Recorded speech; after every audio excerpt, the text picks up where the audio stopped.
Do you ever stand back and look at your life and feel some regrets about maybe people you didn't spend time with? Are you ready to begin shifting and to experience more joy, deeper connections, and fullness? Then sit back, relax, and let's go get that nugget. Welcome to Life Mastery for Women. I'm your host, Jen Mack, Lady of the Mind. Join me here 3 times a week for empowering conversations, powerful tools, and techniques to help you experience more joy, healing, and deeper connections in your life. Get ready, ladies. It's time to get that nugget of inspiration towards your transformation. Life is hard, but your personal growth doesn't have to be. Hey ladies, it's Jen Mack, Lady of the Mind. Welcome to today's episode where I hope I am finding you living a life without regrets. If you're not living a life without regrets, then it is my intention that in today's episode I give you just one nugget of inspiration towards your transformation. My dad was just here. He spent a couple of days with us in our chaotic, very small house with my little dog barking at him the whole entire weekend, or the whole, it's not been the weekend because today's Wednesday and he just left probably half an hour ago. And, but yeah, you know, my littlest dog, does not have a lot of confidence when it comes to strangers. And though it got progressively better, it still was annoying. And it's a small dog, so it's that high-pitched bark, you know. That's Zoe, if you've ever heard me talk about her in my podcast. And she's a Chihuahua Rat Terrier mix. And, you know, it has its downfalls to having a small, noisy dog. So anyway, it was a little bit of a chaotic visit, not with my dad necessarily, but just an added person into our tiny little shoebox of a house. And, but I will tell you this, we had some great conversations. And one of the conversations, which leads me to this podcast today, is that we were talking about our grandparents. So his grandparents, as well as my grandparents, his and my mom's parents, right? And we were talking about, I made a comment about, you know, the thing that I regret or feel bad about, not so much regret yet, but feel bad about is that, you know, as a young adult, you know, my grandparents were already in their mid to late 70s and spending little bits of time here and there, but I didn't really have anything to share with them. I was mostly single at the time or in college or, you know, a weenie little job or whatever, not a lot of excitement to share. And I remember thinking, you know, after they passed away, that it would have been great to be able to have, time with them as I was more into adulthood with my solid relationship with my kids after I adopted Bob, for them to meet like their great grandkids. And it just never happened. You know, I didn't get my life together fast enough. It just wasn't in the cards. And it's one of the things that I regret not being able to experience is to showcase, you know, my life as now an adult. And to me, when I say adult, like I really mean someone who's like married or they're in a solid relationship, they've got some kids. That to me feels more adult than just because I'm 22. Like that didn't feel like an adult to me. That felt like holy crap freedom as a kid. Like I was still very childish at 22. But I had some fun. Anyway, so then as we get to talking, he's like, you know, I feel the same way that I didn't go and spend time with my grandparents before they passed away. And I remember thinking about what his life was like. And he spent every summer with his grandparents and they lived in Canada. And he would spend every summer there. And I'm like, I never had even that. Like mine were just little tiny visits, you know, a little visit here and there for a week or two at the most. But I feel like living a life of regret is it's a really poor decision. There are times when my grandma Lametta, which is my mom's mom, when she passed away, she was the last of my grandparents to pass away. And she was the one that really, really got to me straight to the core. She was the one that went out of her way to spend time with me, to really engage with me, to really make me feel like I was so special and so important. And I valued her and her friendship and my relationship with her so much that when she passed away, a huge, huge, huge part of my heart went with her. And she passed away in January of 2010.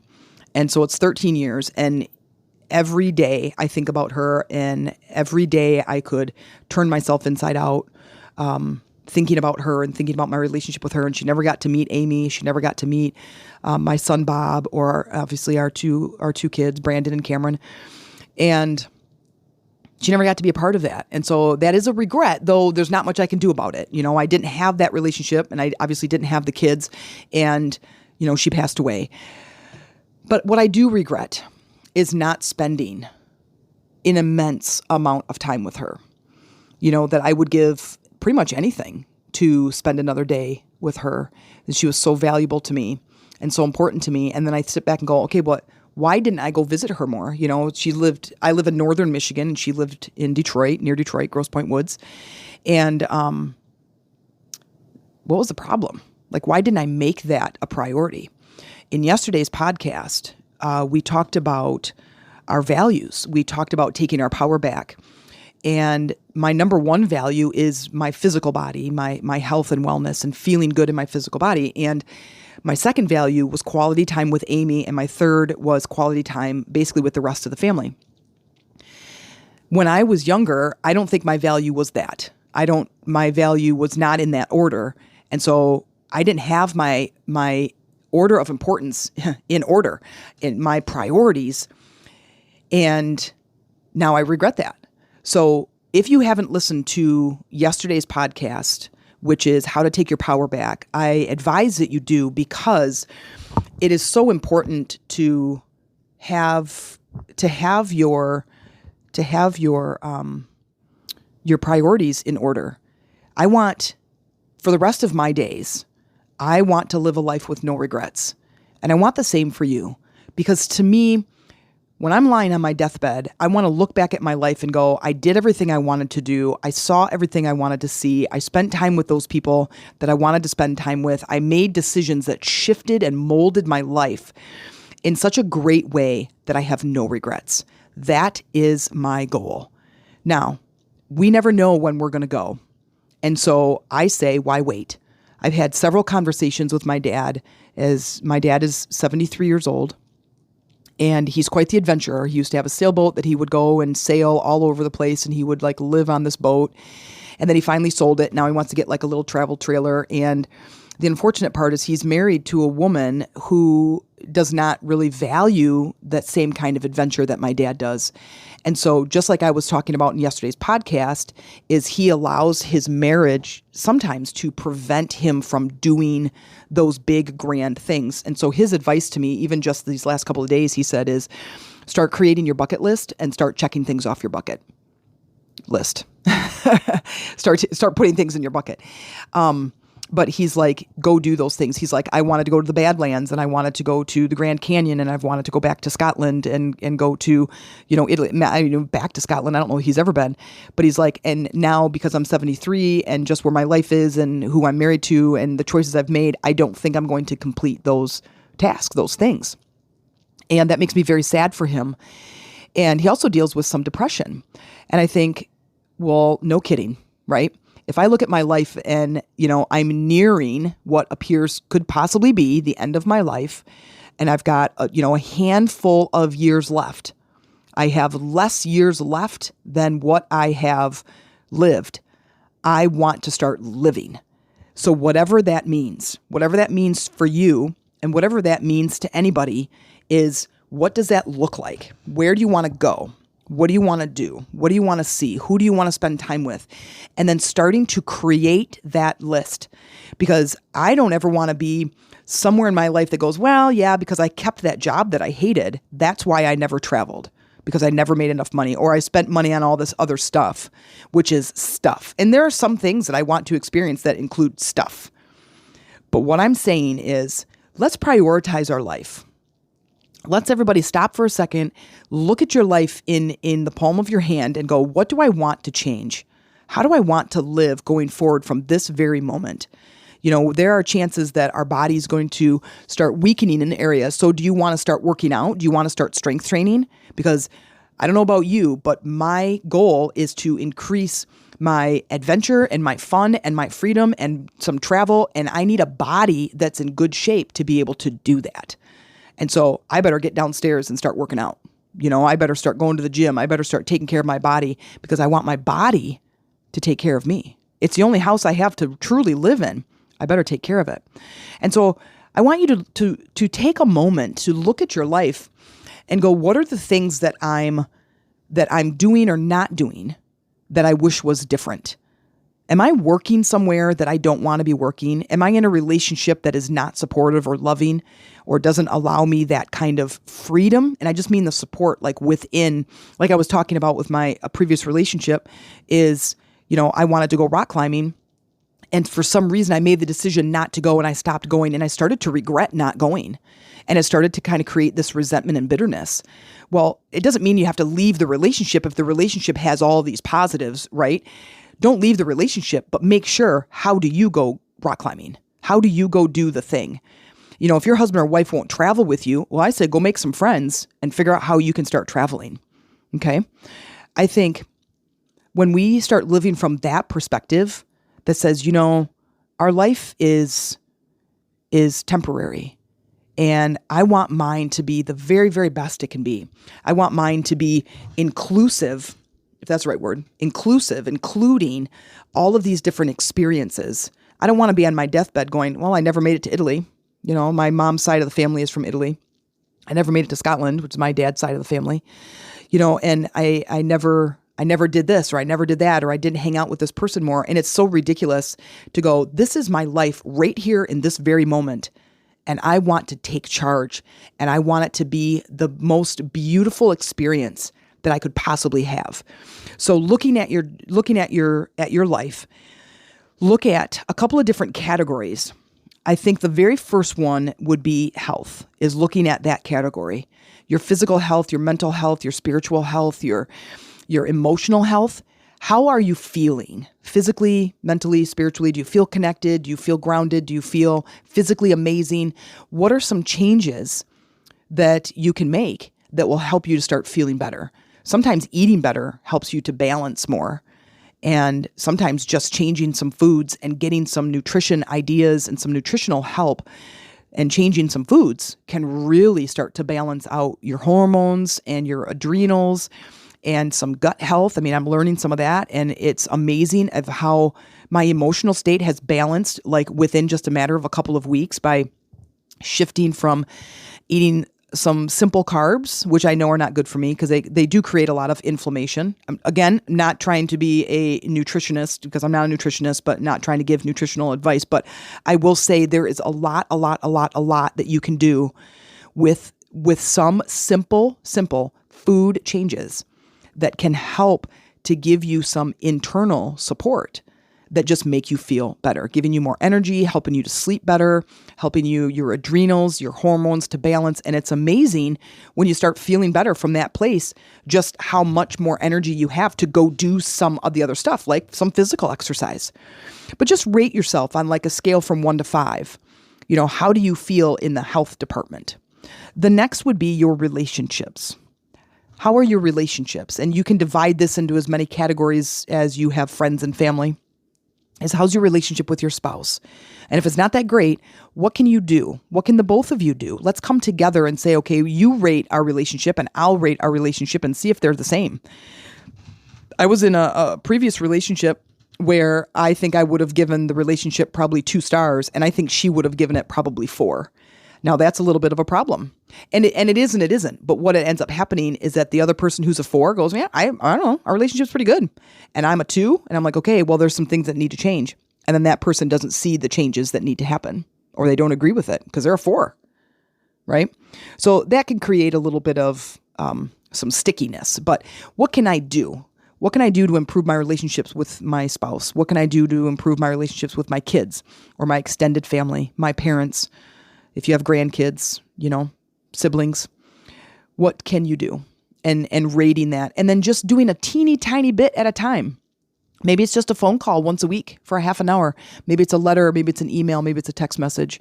Maybe it's it's getting together for a cup of coffee or something. But something. When you start putting yourself in the driver's seat like this, when it comes to that, it's amazing how fast your life starts to improve. And you might be going, Jen, my family lives really far away. I don't have a lot of money. And it's like, there's Facebook, there's texting, there's email, there's phone calls.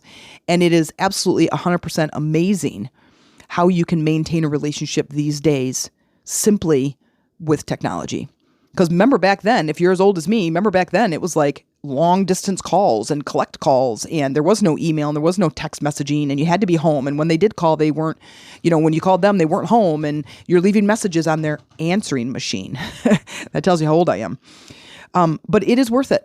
It is worth it. Like I said, I would give anything to be able to have phone call conversations every week or several times a week with my grandma.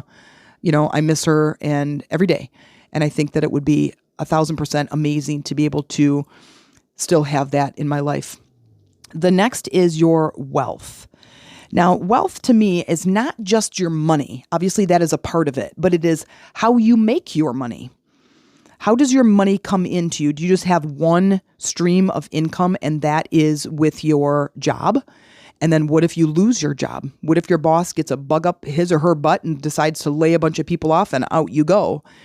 And you might go, well, my job's really secure. What if it's not, though? And do you love it? So rating your job or your career on a scale from 1 to 5, how much do you overall love where you work and how you make your money?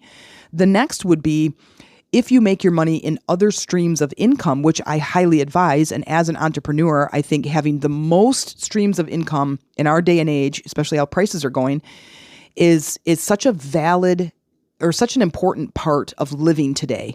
Because if one stream kicks out for whatever reason, I have other streams of income coming in.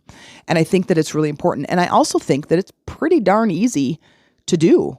Now, do you have the skills to do it? You may or may not. It doesn't mean that it's less easy. It just means that you have to learn new skills. But isn't that with anything else? Instead of giving away so much of your time for your money, getting paid by the hour, let's say, then in order to make more money, you have to exchange more hours. And I say, well, screw that. I love my freedom. I want to get paid while I sleep. So creating passive income, creating courses, writing a blog, writing a book, creating a podcast, doing something that allows you to still have that freedom. Because now we got a bucket list. We're going to start checking things off. We got a life that we're not going to have any regrets living. And we're going to live our life to the fullest. And now what are we going to need? We're going to need time and money. So wealth in the form of how your money comes in and also how you're making your money. So your career or your job. The next category is your spiritual connection. This to me is the most fun because it is building the relationship with you. And I remember telling Cameron, he was really upset one time and he was jumping around in the back seat. He was jumping around in the backyard and he was mad about something. I'm sure he couldn't have something or he lost his tablet time or I don't know what. But I remember standing on the deck and he was squatted down by a tree and he was pretty mad. And he started to take his fist. He was kind of banging himself in the head and he was like, I'm so stupid. I'm so stupid. And I immediately stopped him. And I went into the side yard and I was sitting on the step and I beckoned him to come over to me and he sat next to me and I put my arm around him and I said, so let me tell you a little story. I said, if you were out in the backyard and there was a little boy, the same age as you, that was sitting over by that tree and he was banging himself in the head and calling himself stupid, I said, what would you do? And he goes, I would go over there and put my arm around him. And he's probably like 6 or 7 years old. And he said, I would put my arm around him and I would hug him and I would say, you're not stupid, that you're really, really smart. And I said, I want you to say that to yourself right now. And he goes, but Jen, you don't understand. You told me to stop jumping on the furniture. I don't remember what the actual part was. You told me to stop jumping around on the furniture and I kept doing it. And then, I had to leave. I had to go outside. And I said, honey, that doesn't make you stupid. I said, you are not stupid. You are very, very far from stupid. I said, but it's not important what I say or even what I think. I said, it's important what you think. And I said, and if you think you're stupid, your life is going to continue to show you ways in which you are stupid.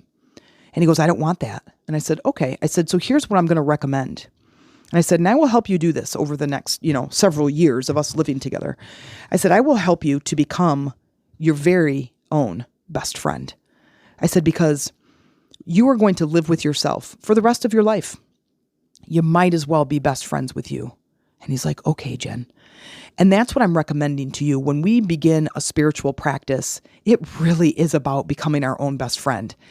And I will tell you, my life was 1,000% miserable between the ages of, I moved to college and it was probably I was 17 years old when I graduated from high school, and I moved to college, and then because I'm a September birthday, and I went to college and I immediately turned 18. So between my 18th and probably 25, maybe even 28, I was miserable. I hated myself. I made stupid mistakes. I did stupid things. I had stupid relationships. And I just did not like myself at all. Well, that's a terrible position to be in. And I value myself now, and I am my own best friend. And I want you to have that same thing. So when you build your spiritual practice, it is about you with you. It is about this relationship that you have with the spiritual version of yourself.